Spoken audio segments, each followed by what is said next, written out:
It is difficult, but it will fix skinny fat for summer if you get this right. And as always, I'm not here to talk about gimmicks or make things up or make things sound overcomplicated. I just want to simplify it and get straight to the point so you know what you should be doing to lose body fat and potentially gain some muscle as quick as you can naturally without any faff or gimmicks, because I'm just sick of the fitness industry, to be quite frank. So let's just get straight to it. If you're skinny fat and you're trying to get in shape for summer, maybe you've tried a cut in the past, or maybe you've tried a bulk in the past. And either way, you've either gained body fat and not like what you've seen, or you've gone on a cut and felt like a smaller version of skinny fat. So right now you're thinking, well, how can I lose fat quickly? How can I keep some muscle? How can I potentially gain it? What's the best plan? What should I eat? Is that even possible? What should I actually be doing so I'm not wasting my time? So I'm gonna walk you through what these guys did to lose body fat and keep muscle. When I say quickly, I'm talking 8 weeks to see some decent changes. Here's some example of 8 weeks, just so you know. And then here's some example of say 4 months, so 16 weeks, all the way up to what takes 12 months, depending on your starting point. If you're 300 pounds overweight, you're not gonna get shredded in 8 weeks, let's just be real. However, if you follow these steps in the video, you will get there as quick as you can. And if you just wanna tidy things up to look better and feel better for summer, this is gonna help you out. So first things first, I'm actually gonna recommend that you don't cut and you actually don't bulk as well. You're probably thinking, well, that makes no sense because it's kind of either or. And the reason I say not to do either of these is because if you go onto a cut, typically speaking, you're going to do a massive calorie deficit, loads and loads of cardio, you're going to lose strength, you're going to lose some size, and you're probably just going to end up being a smaller version of skinny fat, and you're still not going to like how you look. This is actually where a few of my clients started with me. That's what David did to lose weight, but he still wasn't happy with it. That's what Matthew did to lose weight, and he still wasn't happy with it. You kind of get the point. That ends up just making you look like a flat, stringy, skinny fat version of yourself. But then on the flip side, if you do a bulk with any body fat that you currently dislike, be it around your stomach, face, double chin, side boob, whatever, it's definitely going to get worse as you bulk. Even if you do it as a lean bulk, it's going to come up with you,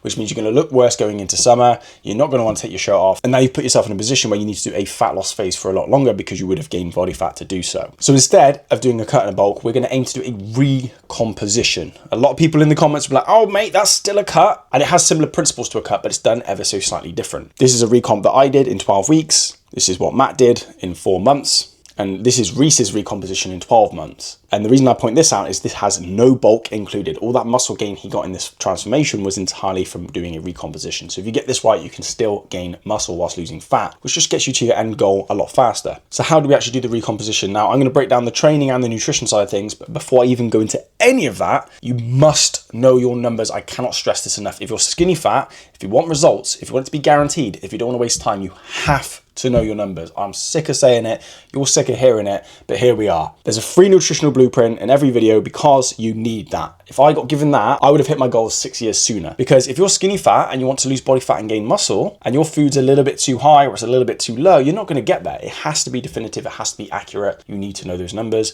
This will show you how to work that out without any bias. It's going to give you the equation to use and then what adjustments to make so you know your macros and your calories. Use that, you need that. Even if you leave this video and you follow that, you're 80% of the way there. Grab that. Now, step one, when people go into a cut, what's the first thing they do? They go, right, I'm cutting out all the crap, I'm dropping the calories down, I'm going to do gym classes, I'm going for a run, I'm going to do couch to 5K. They do all this running. And I'm not trying to villainize cardio because cardio is fantastic and it is kind of very important that you do some level of cardio. But when we're talking body composition, it's not going to be the most effective thing to do. So instead of doing loads of cardio and risk going catabolic and losing muscle like I did in the past, you're better off focusing on gaining strength. Strength training in a small calorie deficit is going to be key to achieving the results that you want. And again, we could just use common sense here. If you're in a calorie deficit and you're running loads, why would your body keep lean mass if it doesn't need it to adapt to what you're putting it through? If you're going to the gym and lifting light weights to get toned and doing body pump classes and you're eating less calories, why would your body keep muscle if it doesn't need it? Because our bodies adapt to what we put it through. However, imagine this. If you're getting stronger in the gym by adding reps and weight and controlling your movements and progressively overloading each week, and you're eating in a small calorie deficit, not too much too low so that you start eating the way into muscle tissue, but just enough below to lose body fat, how do you think your body's going to look over that time? Your body's getting stronger,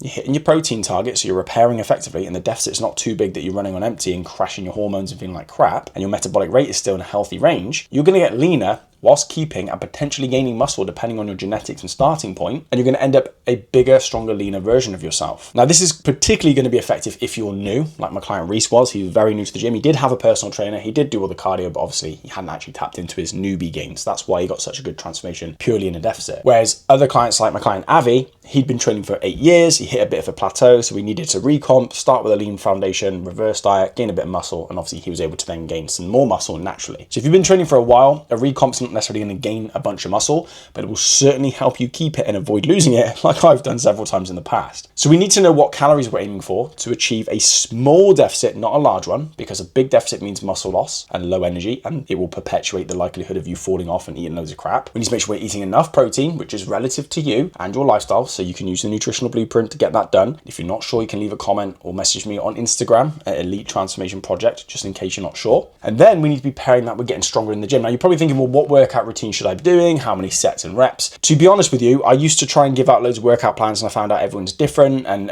people have different levels of experience. Some people want machines, some people want free weight, but some people train at home. You know, workouts from home are very different to workouts in the gym. The bottom line is, what can you honestly, realistically, not idealistically, but realistically stick to? If you're busy and you've got an hour commute to your gym, you might only get one workout per week. It's unrealistic to go 5 days a week if it's going to cost you 2 hours to get there and back, you know? So pick a workout routine you can actually stick to. Some of my clients train 2 days a week, half an hour tops. Me personally, I train 2 to 3 days a week, 30 minutes to 45 minutes. And at the moment, I'm going to try and go 4 days a week just because I want to overload a little bit more. You have to pick a workout routine you can stick to. So if you can only do 2 days, you could do an upper body, lower body, and focus on compound movements. If you're intimidated by compound movements, you can use machines. As long as you're hitting one of each muscle group at least once per week and tracking your reps and tracking your weights and slowly adding reps and or weights over time, you're overloading the body. Even if the reps and weights stay the same, but you're losing weight, you're now stronger pound for pound. Your power to weight ratio is the overload. Or it could even just be that you're improving your form and adding more intensity. Do you see how simple this stuff really is? It's difficult to do, yes, because it's hard to do it when it's hot. It's hard to do it when you don't feel like it. It's hard to do it when you're on your own.